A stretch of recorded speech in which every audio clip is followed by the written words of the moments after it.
Recording in progress. Sorry. Got an echo. Okay. All right. Well, then, thank you for joining us today. This is the Mental Health Recovery Services Board, Season 2 of our Recovery University, our quarterly Lunch and Learn. And we're talking about building recovery capital and the importance of recovery in our everyday walks in life and how we can support that. So I've got a couple of great speakers for you today. And we're going to go ahead and start with Carol. Hi, thank Share you. screen. Let me see. Okay, I'm Carol Baden. I'm with the Governor's Office at Recovery Ohio. Worked with the governor for 10 years doing outreach across the state.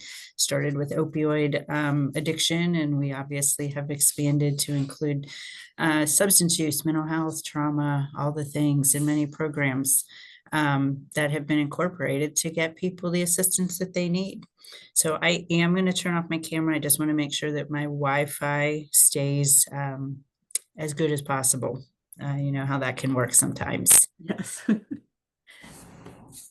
So thanks again for taking the time to be here today. I will be sharing this Surviving to Thriving, Understanding Recovery Capital session about Recovery Ohio programs and provide information on responding to addiction, which is also known as R2A. It's a 2.5-hour course Ohio piloted with the Addiction Policy Forum, and I'm a certified trainer for that. Maybe we can schedule one of those at a future date. So the key takeaways today will be understanding addiction and the multidimensional nature of recovery and recovery capital. We want to learn how systems are built and sustain recovery-oriented environments and reflect on how to remove those barriers and amplify support. So as you can see here, this is kind of the lead off to the Responding to Addiction training, which again is a 2.5-hour training. Happy to provide that for anyone who is interested in the fall. Next slide, please. These are the modules that are included in that training. So we'll stay in touch on that. Next slide, please. So kind of getting into the heart of the material that is on that training, this graph shows the incidence of addiction broken down by substance. As you can see, alcohol use disorder remains the most prevalent addiction in the United States, followed by marijuana and opioids. Polysubstance use, obviously, has become the most common pattern among individuals who use substances. This greatly increases the chance of harm, especially when drugs of unknown content and purity are combined. We are especially seeing this with substances that have been either intentionally or unintentionally contaminated, altered, tampered with by adding an additional substance such as fentanyl. We're also seeing this with xylazine mixed with heroin and other drugs. Put simply, the most common issue is people misusing multiple substances. It is essential to know the type of substance a person misuses to help inform the proper course of treatment. Next slide.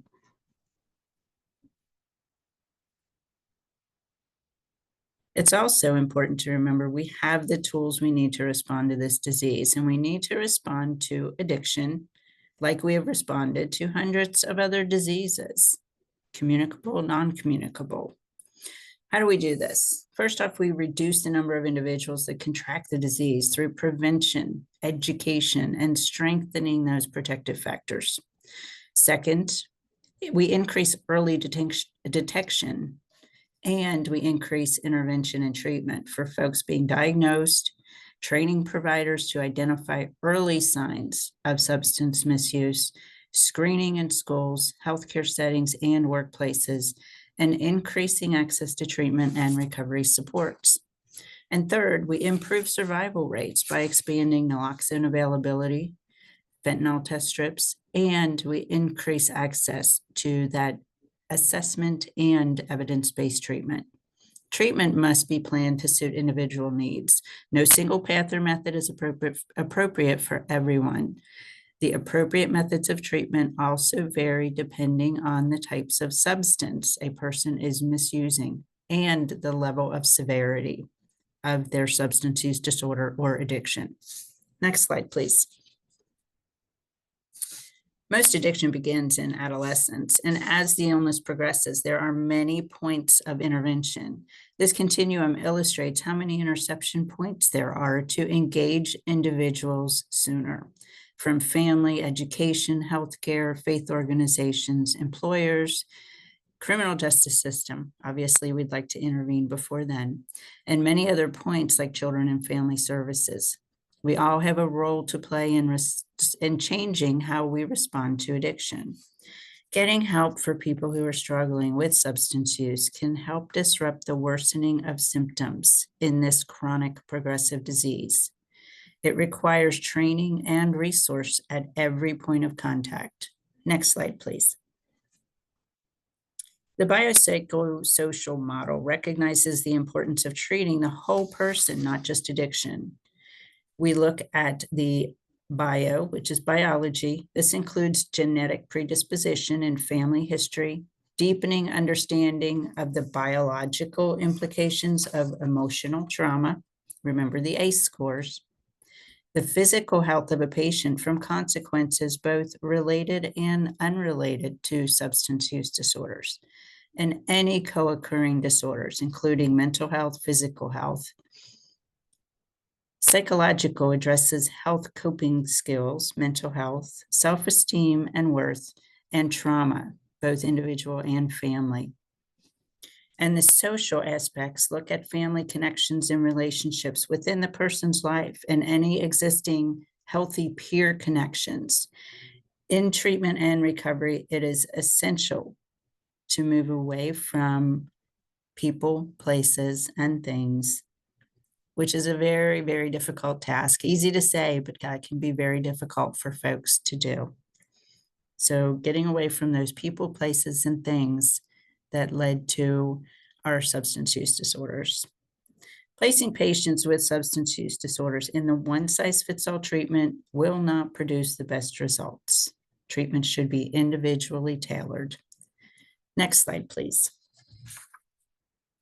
Common chronic diseases like heart disease, asthma, and diabetes. When we look at these other diseases, your long-term health management is key and may include things like a proper diet and exercise, managing medications, supportive therapies, and checking in with your doctor or clinician. Learning from models of other chronic disease will help providers, patients, and caregivers understand better approaches. A care plan for a patient with type 2 diabetes, for example, may include medication with monitoring and adjustments as needed, daily control of blood glucose levels, meeting with nutritionists, and a exercise regimen. As in all chronic diseases, including addiction, long-term adherence is key, and healing from deeply embedded behaviors take time. Managing relapse is also a key component of any chronic care plan. As you can see from the bar chart on the right, addiction has similar relapse rates as other chronic health conditions like asthma and diabetes. And there is a general lack of understanding how to address relapse and understand their occurrence as part of a chronic health condition. When someone has a relapse, it should not be met with shame, but be met with support and concern and help in accessing resources. Next slide, please. When we look at all the different components of a person's plan of care, we have to remember that we really need to draw on recovery capital. Dr. David Best categorizes recovery strengths, also known as recovery capital, into 3 areas: personal, social, and community. Personal being the physical and human strengths that are part of recovery, from health and mental health to coping skills. Social is the positive network the individual can participate in, supportive of their recovery, for example, peers. And community is the policies, attitudes, and resources in the community to support people in recovery. Families, peers, employers, and community members can support their loved ones by enhancing the social account, all of these recovery capital facets, and being supportive of their person in recovery. Next slide, please.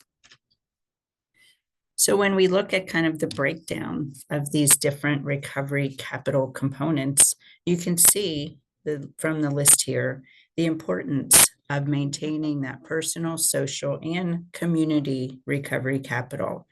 We all need recovery capital, right? We all need these things to some degree.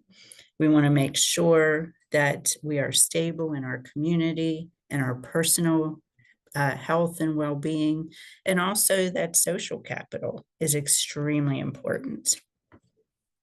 Next slide, please. Here are just some of the resources and campaigns that Recovery Ohio has initiated in order to help folks along that recovery journey and their families, and also community. We continue to provide programming and resources to close gaps in that continuum of care, to add resources and opportunities for people in recovery to bank recovery capital. When I talk about resources that might be useful to employers who are thinking about becoming a recovery-friendly workplace, I dropped this list into our conversation. I want to quickly also highlight trainings. Today, you got a little bit of a teaser course on the Addiction Policy Forum, Encompass, and Responding to Addiction training. When we think about that training coupled with 988, naloxone.ohio.gov, ED Comp Care, OH Against OD, Stepping Up in Specialty Dockets, we are looking at all the different ways we can mitigate crisis, increase knowledge, and take steps towards helping people be their best selves. Next slide, please. The Recovery-Friendly Workplace. So this is a program that I have led for the last year, actually. And we have 130 employers across the state who are willing to take the opportunity to help us help people in recovery be their best selves. When we look at how we can remove barriers to folks attaining employment, we really reached into our employers across the state to educate, raise awareness. And what we were finding was we had either employers who were very tuned into this, or we had employers who didn't even have good policy in place. And so that's part of this program, is encouraging them to think differently about their employees in general, and also to think about policy in place, because good policy promotes workplace safety and also second chance and other opportunities for folks who might be struggling for themselves or family members.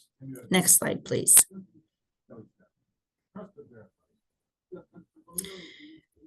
When we talk to employers, this is always one of my selling points. I can say a lot of things about the program and all the good works that it does, but sometimes you have to talk pocketbook, right? And so when we look at these numbers, I really do like to promote to the employer themselves the reduced cost by supporting a program like Recovery Friendly Workplace. They can reduce the average $4,700 a year in cost in missed work days. We want to encourage people to be at work, be at their desks, be their best selves throughout the workday. And when folks are in recovery, stable and healthy, they're going to show up to work. Every employee who recovers from a substance use disorder saves the company over $8,500 on average. That's for an individual employee.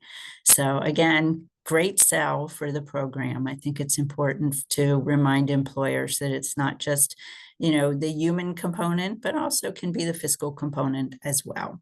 Next slide, please. So these are the steps that we ask employers to look at in order to become a recovery-friendly workplace. I can let you kind of look through this yourself. I can also drop some links in the chat. We have a nice one-pager that explains these more in depth. A few highlights I want to point out is that the importance of educating employers on substance use and mental health challenges. I ask them to think about a couple different scenarios. One might be, for example, the 26-year-old who has, 2 years in recovery. They might have the AA chip, right? Another person might be the mom in her 40s who, is chronically tardy on her personal calls a lot. Maybe she has an adult child who she isn't sure where they're at, what they're doing, who they're with, and it's a constant worry and concern for her. And so what we'd like to encourage folks to do in their employment offices is to have that open door policy, have that opportunity for someone to be able to have that conversation with their employees to say, hey, I've just noticed that things aren't maybe as great as your pace, your workflow, you're showing up a little late. Have those conversations before it becomes a crisis. Make sure that your employees are aware of the resources available to them. Not every employer is going to have an EAP, right? That great insurance program for behavioral health. That doesn't mean you don't have resources. I have been blessed to have been in every single county in the state of Ohio, and I am happy to connect anyone with those local resource providers through their mental health and recovery board and other resources that we have across the state. I am a big advocate for that local assistance. 988 also, we heard from an employer who said they posted 988 in their trucking base because they were seeing some needs and some issues arise, and they feel like that was a real boost to their employees to say we care about you and we want you to have access to the appropriate folks to talk to if you're struggling. So again, I will drop a link to this in the chat. The QR code is on there. If you have questions, feel free to reach out to me. Every single participant, the email comes directly to me. So I am happy to make direct connections to your local providers. Next slide, please. So the Ohio Governor's Office has implemented the Expedited Pardon Project, which is aimed at making the process for a formal pardon from the governor more efficient. The project seeks to identify and reduce challenges for people meeting certain criteria who can show they have been rehabilitated and contributed positively to communities after completing their sentence. Formerly incarcerated individuals experience extreme high rates of unemployment, hovering around 6 to 10 people being jobless at the time of release to 4 years later. In general, the traditional path to pardon can be lengthy, sometimes taking several years to complete. By comparison, the expedited pardon process should take between 6 to 12 months, depending on the case. And again, we're happy to get you connected to folks who can get you more information on that. And the next slide, please. According to SAMHSA, wellness is a broad concept. In this process, we're attempting to provide that really broad yet specific sense of what it means. We invite you to think of wellness as meaning being healthy in every dimension of your life. Wellness is comprised of multiple dynamics, ever-changing pieces of the puzzle. Everyone can bank capital or recovery capital or currency for their own rainy day fund. We don't want to let our reserves get depleted.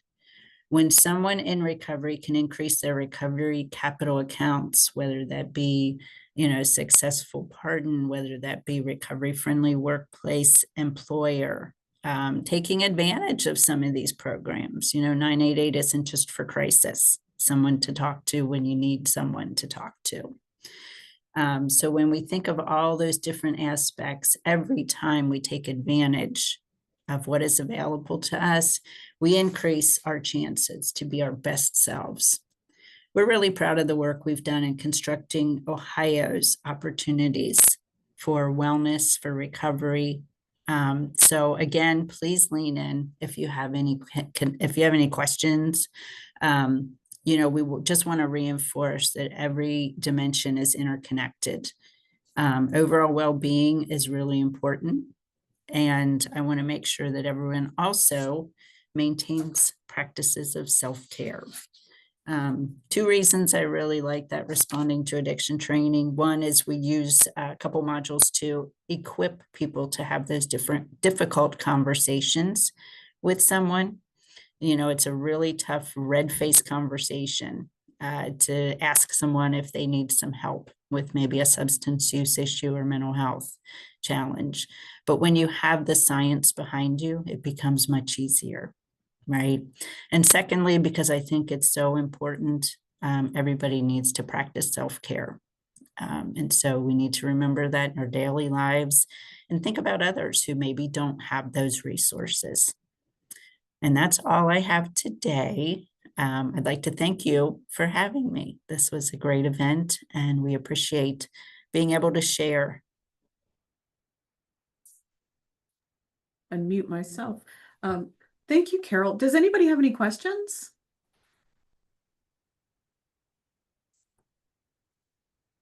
I had one, the expedited pardon. Is there a cost associated with that when they go through that process?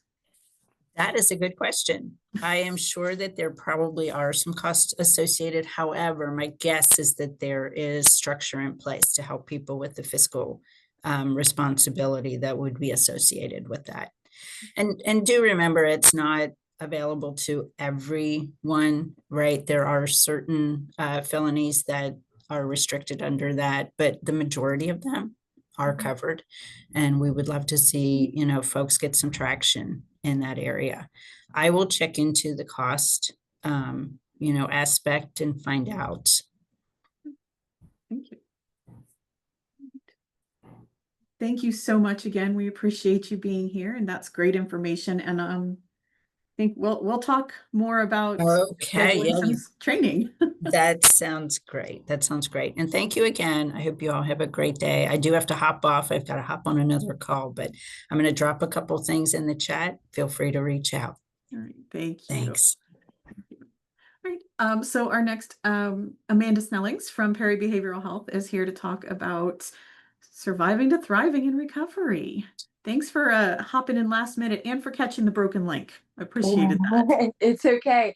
I have a little anxiety, and so I was trying to fix that, and then my camera won't work. So I'm on my phone, so I apologize for being a little disheveled. So I want to appreciate, thank you for inviting me. And my name is Amanda, and I am a person in recovery. I celebrated 6 years this summer, June 1st. And I work as a family peer mentor for the Ohio START program. I partner with CPS, but I'm employed through Perry Behavioral Health Choices. Um, to give you a little background of my story, my dad passed away in the coal mines years ago. We lived in Kentucky and moved to Ohio. My mom was a single mom with 4 kids.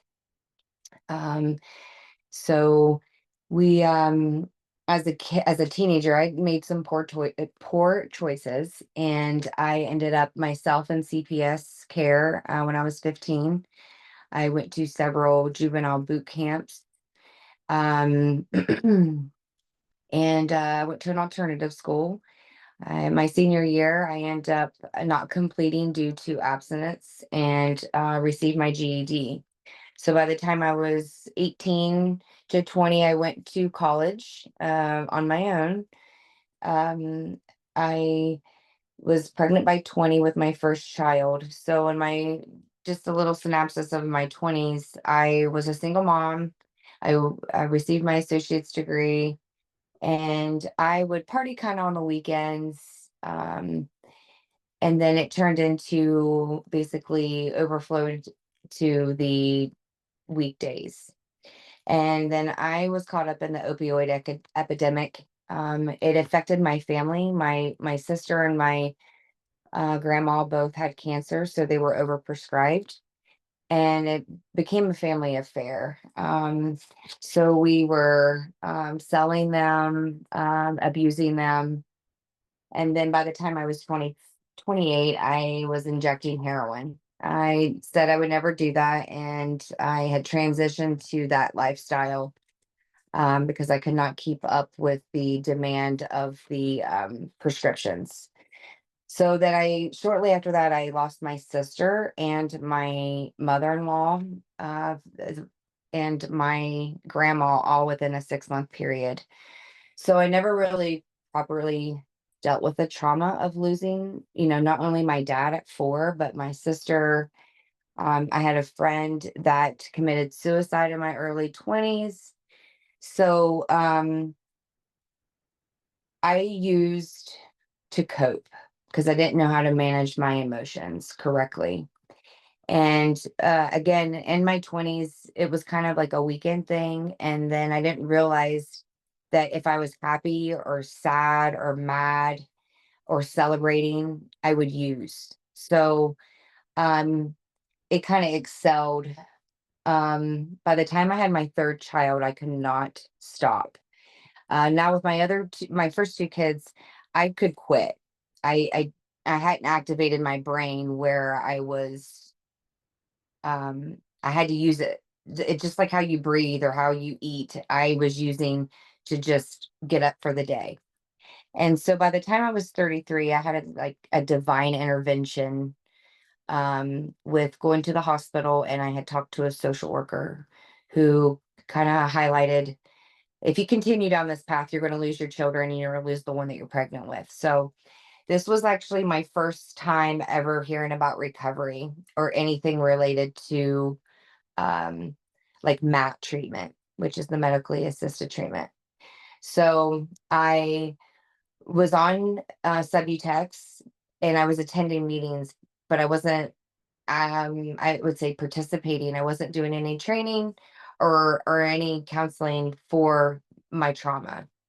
So by the time I was 35, I had basically picked up where I left off at 33. I had a charge and was in jail and lost custody of my kids. So this is where I feel that this was a turning point in my life. This was what my higher power did for me that I couldn't do for myself. So at this point, this is my first real attempt. I had used at this point for 22 years. I knew I was done. I just didn't know how to go about it. So where I live in New Lakes, I've always heard of PBHC, Perry Behavioral Health Choices, and they had just recently, within the last 2 years, opened up the detox facility. Again, did not know how to reach out. I didn't know how to ask for help. And at this point, the law had intervened, and I had to go. And losing my kids was probably my rock bottom. It was my rock bottom. There's no probably about it. Um,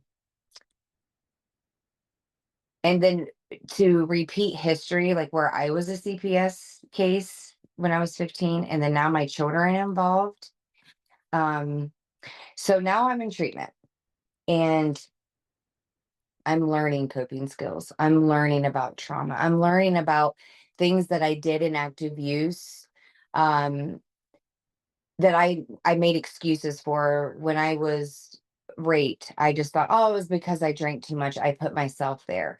No, like these are things that I had just stuffed and like blamed myself for. And I didn't realize the hurt that I actually had, and then I didn't love myself. So when I would use, every time that I basically used, I was just stuffing everything. So at this point, we removed all substances, and I'm learning to have a routine, do meditation, open up, finding support systems. So when I completed treatment, I did have to leave the area, my area. This is where I committed my crimes. This is where I was triggered here. Again, did not even know what that word meant. So I go about 2 hours away, and at this point, that was a humbling experience for me. I was able to work on myself by myself. I had a lot of tough love from my mother, and I have limited support.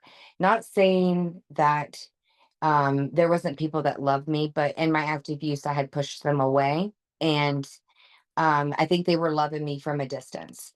So I have children that their fathers are incarcerated. So that was when I realized if something happens to me, my kids are going to be in the system, and they're going to be alone, and they're going to feel like I did at that age. So this is where a turning point for me in learning to love myself and to be healthy. So at this point, I completed treatment. I came to back to New Lex, and I lived in sober living. Sober living gave me the opportunity to have a foundation so that I didn't have to rely on a man or my mother to have a house, because that would always get hung over my head like, oh, you didn't come home, you're out. So this is where I learned accountability. I had a curfew, and I had to submit to urine screens. I couldn't have just anybody over. So it was kind of, I looked at treatment in this time of my life as like a college semester of learning about my addiction. So I embraced it, and I thought, this is not a punishment. This is learning. This is information that I can understand why my brain does what it does. So I retain so much information about the brain. I got to give credit to Dr. Nicole Labor. I would love to meet her. She had a really good keynote, and it explained everything to me. And I'm like, that's why. Okay, great. So I participated in some 12-step programs. I liked them. It was a good support, but I honestly thrived more in counseling. Where I have trust issues, I was able to become more open with my counselor than I was with a sponsor. Now, don't get me wrong, I love the concept, I love the character building, but to open up and then to do step 4, to come out with all my inventory, it was really hard for me to do. So I also had the extra accountability of drug court. From where I had my charge, I had to complete drug court because I didn't want that charge to stick with me, which in case is child endangerment. And the lady that just spoke prior, I would like to talk to her about getting that pardon, because that has restricted me from doing a lot of activities outside of work. One example is I cannot go on any field trips with my kids because they do a background check. And even though it's a misdemeanor, that does disqualify me. So that being said, I worked my case plan. By the time I had about 11 months, I was able to retain my children back into the home, which was at sober living. COVID happened, and I'm really grateful that I was in a secure, safe foundation when that happened, because that was really overwhelming having my children back in home and then being locked down. So the personal recovery capital that I want to touch base on was just the self-awareness and emotion regulation. I was learning to cope with my feelings.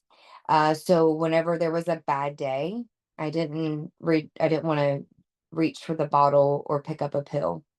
I embraced the good and bad without the substances. I practice gratitude. I still do that today. Mindfulness. And then when I was in treatment, I came across laws of attraction. So I had struggled with my higher power, my God, and I didn't know um, who to pray to. So I embraced the laws of attraction. So I think good things and I put that energy out. And then I want to live in abundance. So that really helped me. And I practice this to this day, and I pass that on to my clients as well. The social recovery capital is I just rebuilding the relationships with my family and my friends. I only associate with, if they're close in my circle, people that are in recovery, of course, and sober activities, concerts, camping, vacationing, even doing things with the kids, like soon to be the pumpkin patch. And then to create new connections in the recovery, I like to be active in the community and give back. As I know, Jamie, we're in the Prevention Coalition. I'm in the local advisory group for it's called PACT, Practicing Action Together for it's at CPS, and then the RCO, the Recovery Community Organization, within our community, but it's everyone that's in recovery that works at PBHC. For that was the community. I'm sorry, that was the recovery capital for the community. And then the cultural recovery capital, I just embraced my values. So I didn't realize that over time that my standards and my values and beliefs were fizzling out the more and more I used, the more trauma that I had. So I had to rewire my brain to practice what I want for myself moving forward and what I want for my kids. So I have to be the leader. I have to be the best version of myself. So and then my kids deserve that too as well. So the last thing that I just want to touch base on is that I am living proof that recovery isn't only about stopping substances. It's about building a life worth living. I believe in meeting people where they are and walking alongside them until they believe in themselves. And that's why I'm here and why I want to keep serving with this mission. Thanks. I'm done. Thank you, Amanda. That's great. So I've got two things to ask you to do for me. Okay. One would, you're working with Ohio Start. Do you have a success story that you are comfortable sharing with us from Ohio Start so far from your work there? So that being said, we don't have a completion of a success story, but we have growth. So that being said, Perfect. so where I'm at, and this is something too, I think I don't know what my time limit here is, and I'm trying to be quick You're because I could fine. talk all day. I'll cut you off. Okay, just like go 5 minutes or 3 minutes. So so let me tell you how I got to this position and where I'm at. So I was at this point working at Harry and David. Again, because of my charge, there was very limited places that would hire me. At this point, I haven't heard of a CQE, which is a certificate of quality of employment, and I was still kind of on probation. So I was working at Harry and David, and I was like 2 months shy of completing my probation. And Corinne messaged me and was like, "Hey, have you thought about being a treatment navigator?" And so the actual saying, like when one door closes, another one opens, is actually legit because I was laid off at Harry and David and I was devastated. I'm like, how am I going to pay my rent? How am I going to pay my car? Because I just have recently, within 6 months, purchased a brand new car. I was building on my credit because that was my goals as being a homeowner. That's the one thing that I'm working really hard on. So I was like, okay, yeah. I never thought that I'd want to be a counselor or a peer supporter. I just, I've always worked different jobs, like in customer service, or I worked at a juvenile facility or Time Warner Cable, and I just felt that I was more like customer service type, not working in clinical or working with people in behavioral health. So that was March of 2021. So I'm coming up on 6 years at the same employer. I'm 42. I have never worked at the same place for more than 2 years because I either give up or I get fired or had to force to resign because of the lifestyle that I was living. Um, so a couple years ago, I was presented with the new program called the START program, and it's an acronym for sobriety, treatment, and reducing trauma. And I will collaborate with CPS. And what we do is say there's a report that gets called in and it has something to do with the substance abuse, similar to my case. Okay. And so we go in as a caseworker and a peer supporter, family peer mentor, which is me. They're called a dyad. We go out to the home, we talk to the parents or the mother or the father, whoever it may be, and we safety plan the children. And then we try to give them wraparound services and we bridge the gap. Say they have transportation issues or they need insurance or they need set up with, again, how do I get to detox? How do I set up services? I didn't know how to do it 6 years ago. And so, and then two, the terminology. A lot of people don't know terminology. Like, what's an assessment?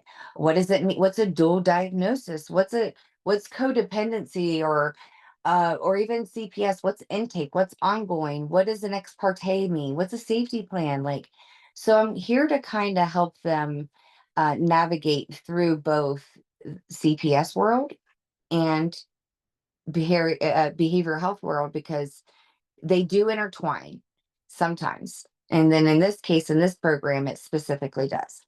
So I was in training for about 6 months, and we started taking cases on October of last year. So we just celebrated 1 year of taking cases. Currently right now we have 3 cases. We cap out at like 10, but since we're such a small county and we don't actually get a lot of reports with parents with substance use. I mean, there may be like domestic violence or mental health and then substance use, but which is a good thing. But the 3 that we have currently now, they're doing great. They're thriving. We have one of the families are couples. It's a mom and dad. And they when I have went to the home and met them, they had surrendered and they were willing. And that to me, I think is a really, because they're at the, contemplation stage. They know, they acknowledge that they have an issue, but they just, sometimes that push of law enforcement or CPS is motivating them. So as of now, not one has completed, because it can be about a year, over a year, depending. So I just know right now, our very first one, she did have a return to use and she is struggling. So we're trying to get her back in. And that's currently what I'm working on now. Just great person. She is just right now a little lost, and I'm here to help hold her hand and encourage her. It's fantastic. Thank you. All right. My other thing is, you mentioned the RCO. Can you kind of do a little bit more about what the RCO does, like the activities and stuff? And Yeah, absolutely. So about, I don't know, about 2, 3 years ago, Teresa came to us, and we were like, she's like, hey, let's start this committee. I mean, again, it's in other counties, but she's like, I want it here for us. And so Lauren, you've met great Lauren, she's our president, and Becky and Sarah and myself, we're kind of the ones that was there from the beginning. Now there has been a few that have left the company and then one that has came back, but we try to offer it. It's not forced, it's all voluntarily, for them to join, and we meet monthly. We meet the like last Thursday of every month. And even though like sometimes there's not events that are coming up like the Black Balloon event or the overdose awareness event, our recovery games that we hold annually at the end of May, beginning of June, um, we will brainstorm games. We've had a couple where we had the cookie on our face and you had to like make the cookie come down and catch it in your mouth. This year we had the uh potato in between the knees and you had to walk it to the bucket. And so we try to do a fun game that we host specifically for the recovery games. We do awareness for the Black Balloon event, and we'll do like awareness walk. We have the overdose awareness that's coming up. We're holding ours on September 2nd due to overdose awareness being on Sunday. And we will wear purple, put the purple lights out. We'll have swag. We will do an awareness walk around town. We in the past have done hygiene drives. We've done a food pantry drive. Um, so we just try to give back to the community and just kind of end the stigma and let everyone know like we're doing good things and we want people to join too. Like, but again, they have to work within the agency, but we offer it to the new hires every month. right. It's wonderful. Love it. I made a note about your September 2nd because I came It's last year. You Yes. guys organized the one last year and it was fantastic, so Mhm. I can make it this year, I'm going to. But Yeah, and it's 12 to 2, and it will be held at the outpatient, like, parking lot. Do you know where the peer service Mhm. or peer recovery? Yeah, that's where we'll be at the Carriage House. Excellent. Okay. Any other questions for Amanda? All right. So I just want to share of a couple of events that are coming up in the next couple of months that are exciting. The 5th annual Appalachia, Ohio Suicide Prevention Conference is going to be in Cambridge this year. It's the first time it's been up in our neck of the woods, so I'm very excited. It's September 17th. I'm going to drop the flyer in the chat for you. Registration, like individual registration, will be out pretty soon. Right now, though, we are also offering vendor spaces. So if you want to come have a resource table, you can reach out to me. I'll tell you what that requires and what you need. I would love for the space to be filled with my people, my 6 counties that we cover. I would love that. And for the room to be filled with our people as well. I'm planning it this year, so I want a good showing so they know that we did a good job. Our other event we have coming up is the Appalachian Stories of Resilience and Recovery. This is a joint venture with the Southeast Trauma Informed Care Collaborative.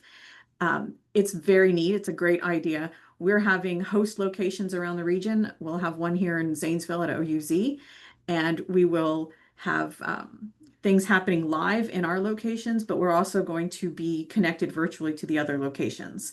So we'll be able to see the keynote speaker that's going to be in Athens, and then we're going to watch the new documentary that CTIC put out this year, which you can find on their YouTube page, as well as their website, and then some vignettes that came from that when we were filming it. We made some little vignettes. We're going to have some panels. We'll have a panel of people in recovery talking about their recovery, as well as a panel of the people that did the vignettes. We have 2 people from this region that did vignettes that will be there. I'm one of them, and then Allison Hoover from PBHC is the other. So she's Yeah. going to be joining us that day. She did a great job. So I hope that we'll have some of you join us and just enjoy the day, both of those days. Our next Recovery University is November 12th, and we'll be talking about social capital, the power of connection in recovery. I've already got 2 speakers lined up, so I think they're going to be great, and I think we'll have an excellent time. This will be showing up on the board's YouTube page and website soon too, this recording, as well as our other ones from last year. So if anybody missed one, well, I think only 2 of them got reported, unfortunately. But if you missed those 2, you can go back and watch them. Anything else? Anybody have anything they want to share? No? All right. Well, again, thank you all for being here. And I hope I see you at our events in September as well as on November 12th. Okay, thanks, Jamie.